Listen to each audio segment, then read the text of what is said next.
बात करेंगे झारखंड की राजनीति का, जहां पर चंपई सरकार आज फ्लोर टेस्ट उसको साबित करना है। हमारे संवाददाता दिवाकर कुमार इस वक्त रांची से जुड़े हुए हैं हमारे साथ इस पूरी खबर पर। दिवाकर, चंपई सरकार के लिए बहुत मुश्किल तो शायद दिखाई नहीं दे रही है फ्लोर टेस्ट साबित करने में, बावजूद इसके राजनीतिक हलचल है। क्या कुछ जानकारी देंगे आप? देखिए, आज चंपई सोरेन की नई सरकार जब से बनी है उसके बाद फर्स्ट कैबिनेट ने ये प्रस्ताव दिया था कि 2 दिनों का विशेष सत्र कैबिनेट का विधानसभा का बुलाया जाए, और वो आज उसका पहला दिन है। राज्यपाल के अभिभाषण के साथ सत्र का शुरुआत हुआ है, और उस दौरान जो हम कह सकते हैं सत्ता पक्ष के विधायकों ने राज्यपाल के भाषण के दौरान खूब हंगामा भी किया है।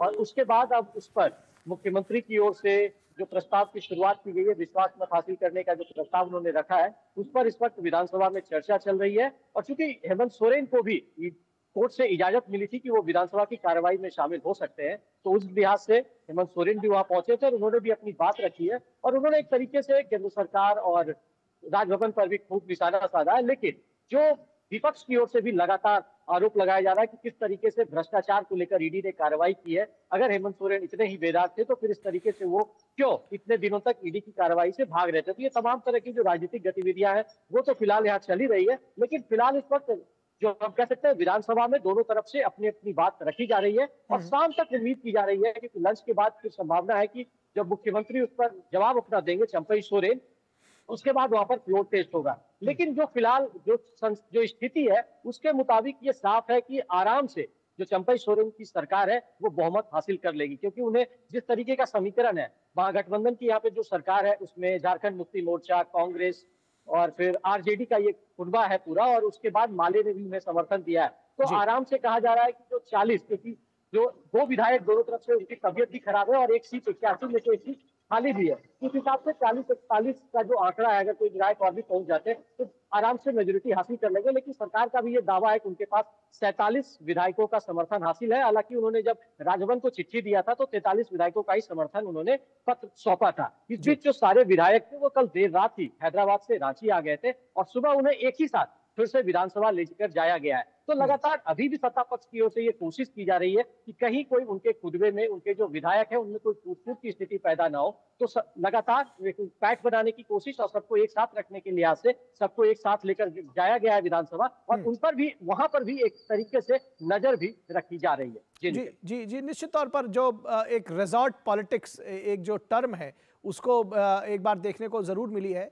ये भी कहा जा रहा है, जैसा कि आपने भी कहा, कि सरकार फिलहाल सेफ दिखती है चंपई सोरेन की, और वो फ्लोर टेस्ट में बहुमत साबित करते हुए दिखाई दे रहे हैं। लेकिन स्टेबिलिटी की बात कही जाए, किस तरह से आगे चलेगी? और फिर दूसरी बात, जो ब्लॉट लगा है, जो जो एक तरह से दाग लगा है उनके नेता हेमंत सोरेन के ऊपर, वो भी एक बड़ा मुद्दा हो सकता है राज्य में।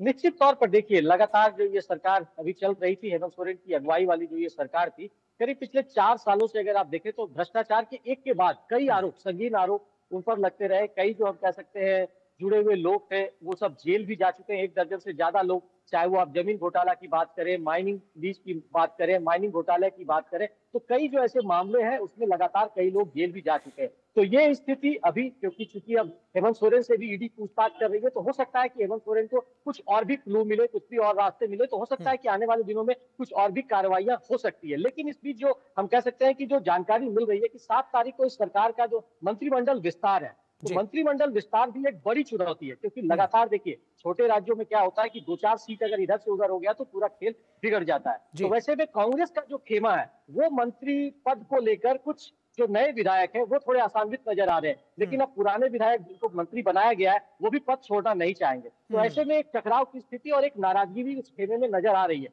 7 तारीख का दिन चुनौती वाला दिन होगा कि अगर उस दिन सब कुछ तरीके से, सामान्य तरीके से, जो हम कह जी। सकते हैं कि एक्सपेंशन हो जाए, जो मंत्रिमंडल का विस्तार है वो हो जाए, और उसके बाद जो अंदर खाने जो सुगबुगाहट चल रही है वो अगर चीजें खुलकर उजागर नहीं होती है, तो कह सकते हैं कि फिलहाल आने वाले कुछ दिन सरकार आराम से चल सकती है। लेकिन हमेशा दबाव की स्थिति तो निश्चित तौर पर रहेगी, क्योंकि जी। जिस तरीके से भ्रष्टाचार का आरोप लगा है और दूसरे जो विधायक है और हेमंत सोरेन के परिवार में जिस तरीके से दूसरी जुबान से एक तरीके से विरोध के स्वर थोड़े थोड़े निकल कर सामने आए थे, तो इसका असर निश्चित तौर पर आने वाले ये सरकार जो 9-10 महीने जो अभी चलने वाली है जी। उस पर निश्चित तौर पर इसका असर रहेगा। लेकिन एक खबर और आपको निखिल हम बता दें कि आज हाईकोर्ट में हेमंत सोरेन ने एक याचिका दायर की थी कि ईडी की ओर से बेवजह उन्हें परेशान किया जा रहा है, इंट्रोगेशन किया जा रहा है। तो उस मामले में आज झारखंड हाईकोर्ट में सुनवाई हुई है और उसमें फिलहाल आज झारखंड हाईकोर्ट की ओर से हेमंत सोरेन को कोई राहत नहीं मिली है। फिलहाल 9 तारीख तक, 9 फरवरी तक ईडी को हाईकोर्ट ने बोला है कि अपना जवाब आप दाखिल कीजिए और 12 फरवरी को इस मामले में फिर से सुनवाई होगी। तो अभी जी लगातार अपडेट जो है वो चल रहे हैं और 7 तारीख का जो अगला मंत्रिमंडल विस्तार होगा उस पर निगाही सबकी टिकी हुई होगी। लेकिन जी आज जो संभावनाएं हैं वो लग रहा है कि सेकेंड हाफ के बाद जब जी मुख्यमंत्री अपना जवाब दे देंगे, उसके बाद जब फ्लोर टेस्ट होगा तो सरकार उस फ्लोर टेस्ट को आसानी से पास कर लेगी। जी फ्लो टेस्ट आसानी से पार कर लेगी, लेकिन चुनौतियां खत्म नहीं होगी। बहुत शुक्रिया इस तमाम बातचीत और जानकारी के लिए, हमारे साथ जुड़ने के लिए दिवाकर कुमार रांची से। रुकेंगे एक छोटे से ब्रेक के लिए।